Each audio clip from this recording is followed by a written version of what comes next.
ఇచ్చేసినటువంటి జిల్లా గ్రంథాలయ సంస్థ మాజీ అధ్యక్షులు చంద్రగౌడ్ గారు, అదేవిధంగా మండల పార్టీ అధ్యక్షులు రమణగౌడ్ గారు, అదేవిధంగా ఆత్మ కమిటీ మాజీ చైర్మన్ వెంకటరెడ్డి గారు, మాజీ సర్పంచ్ శ్రీనివాస్ గౌడ్ గారు, లక్ష్మీ నరసయ్య గారు, యాదవ్ గౌడ్ గారు, వైపాల్ రెడ్డి గారు, విక్షపతి రెడ్డి గారు, పాండుగౌడ్ గారు, రెడ్డి గారు, అదేవిధంగా ఇంకా లక్ష్మణ్ గారు, వివిధ గ్రామాల నుంచి ఇచ్చేసినటువంటి బీఆర్ఎస్ పార్టీ ముఖ్య నాయకులందరికీ కూడా నమస్కారాలు తెలియజేస్తూ, మరి నిన్న కాంగ్రెస్ పార్టీ నాయకులు దిష్టిబొమ్మ తగలబెడుతూ మరి మన ప్రియతమ నాయకులు హరీష్ రావు గారి మీద, కేటీఆర్ గారి మీద అవాకులు జవాకులు పేలుతూ వారు ఇష్టారాజ్యంగా ప్రవర్తించడాన్ని మేము బీఆర్ఎస్ పార్టీ నాయకులందరం కూడా తీవ్రంగా ఖండిస్తున్నాం. ఎందుకంటే కాంగ్రెస్ పార్టీ నాయకులు మన అసెంబ్లీ సెషన్ మన 12 నాడు ప్రారంభమైనప్పటి నుంచి గౌరవ ముఖ్యమంత్రి గారు ఆదర్శంగా ఉండవలసిన ముఖ్యమంత్రి గారే బూతులు మాట్లాడితే పేగులు తీస్తాం, తంతం, గుద్దుతాం. ముఖ్యమంత్రి భాష రాష్ట్రానికి మొత్తం ప్రజలకు ఆదర్శంగా ఉండాలి కానీ బూతులు నేర్పిస్తూ నిండు అసెంబ్లీలో బూతులు మాట్లాడితే మరి ప్రజలకు ఏ విధంగా మెసేజ్ పోతుందో కాంగ్రెస్ పార్టీ నాయకులు అందరూ కూడా ఆలోచించాలి. ఎందుకంటే జగదీష్ రెడ్డి గారి అక్రమ సస్పెన్షన్ వారు జగదీష్ రెడ్డి గారు ప్రశ్నిస్తే కాంగ్రెస్ పార్టీ మా ప్రభుత్వం ఉంది, మా స్పీకర్ ఉండు, మా మంత్రివర్గం ఉందని జగదీష్ రెడ్డి గారిని అక్రమంగా ఈ సెషన్ మొత్తాన్ని కూడా సస్పెండ్ చేయడం మరి బీఆర్ఎస్ పార్టీ తీవ్రంగా ఖండిస్తుంది. మరి కాంగ్రెస్ పార్టీ నాయకులు దిష్టి బొమ్మలు, ప్రెస్ మీట్లు ఇవి కాదు మీరు చేయాల్సింది. ప్రజలకు 6 గ్యారెంటీల పేరు మీద మీరు అధికారంలోకి వచ్చారు. మీరు ఈరోజు మరి మార్చి నెల మధ్యలో ఉన్నాం, ఇప్పటికే పంటలు ఎండిపోతున్నాయి, కరెంటు సరిగ్గా రావడం లేదు. దాని మీద దృష్టి పెట్టి ప్రజల మెప్పు పొందాలి. మీరు హామీ ఇచ్చిర్రు, ₹1,00,000 కళ్యాణ లక్ష్మి కేసీఆర్ గారు ప్రారంభిస్తే తులం బంగారం ఇస్తామన్నారు, అది ఇప్పియండి. అదేవిధంగా ప్రతి మహిళకు 2,500 ఇస్తామన్నారు, ప్రతి మహిళకు అది ఇప్పియండి. 200 ఉన్న పెన్షన్ కేసీఆర్ గారు అడగక ముందే 2,000 చేసిండు.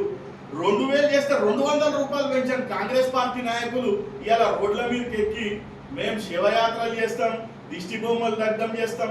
ప్రజలు మీ ఓటు అనే ఆయుధంతో మళ్ళీ రాబోయే స్థానిక ఎన్నికల్లో మిమ్మల్ని దగ్ధం చేయడానికి ప్రజలు సిద్ధంగా ఉన్నారు ఓటు రూపంలో. మరి కాంగ్రెస్ పార్టీ నాయకులు అందరూ కూడా ఒళ్ళు దగ్గర పెట్టుకొని పనిచేయాలి తప్ప దిష్టి బొమ్మలు తగలబెట్టుడు కాదు. ఇచ్చిన హామీలు ఏవైతున్నాయో ఆ హామీలు నెరవేర్చాలి. ఆ హామీలు నెరవేర్చి మీరు ప్రజాస్వామ్యంలో ఓటు ద్వారా మళ్ళీ గెలవాలని కోరుకోవాలి తప్ప మీరు ఈ విధమైన ప్రవర్తన చేస్తే మరి మండల బీఆర్ఎస్ పార్టీ కానీ మా పార్టీ కార్యకర్తలు అందరూ కూడా మిమ్మల్ని ఎదుర్కొంటానికి సిద్ధంగా ఉన్నారు. కాంగ్రెస్ పార్టీ 6 గ్యారెంటీలతో పాటు ఇచ్చిన పథకాలు అమలు చేయండి. ఫస్ట్ ఇప్పటికే రైతు బంధు రాక ఇబ్బంది పడుతున్నారు, రుణమాఫీ 50% కూడా పూర్తి కాలేదు.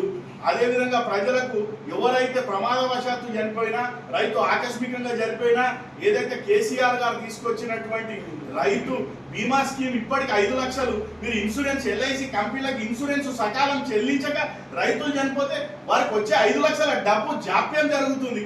ఇవన్నిటి మీద దృష్టి పెట్టుండి మీరు ఇచ్చిన హామీ 15 నెలల నుంచి ₹15 పని గ్రామాల్లో వేయలే.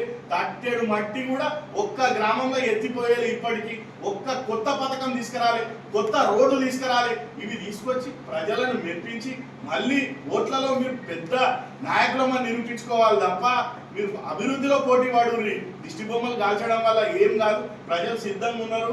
రాబోయే స్థానిక ఎన్నికల్లో మీకు ఖచ్చితంగా ప్రజలు బుద్ధి చెప్తారని కాంగ్రెస్ పార్టీ నాయకులకు తెలియజేస్తూ, మరి ఎవరైతే కాంగ్రెస్ నాయకులు పెద్దగా అవుతాం, పెద్ద నాయకుల మీద మాట్లాడతామని నియోజకవర్గ నాయకులు, మీరు పెద్ద నాయకులను తింటే పెద్దగా గారు, మీరు అభివృద్ధి పనులు చేస్తే ప్రజల గుండెల్లో పెద్దగా అవుతారు తప్ప తిట్లతో పెద్దగా గారు.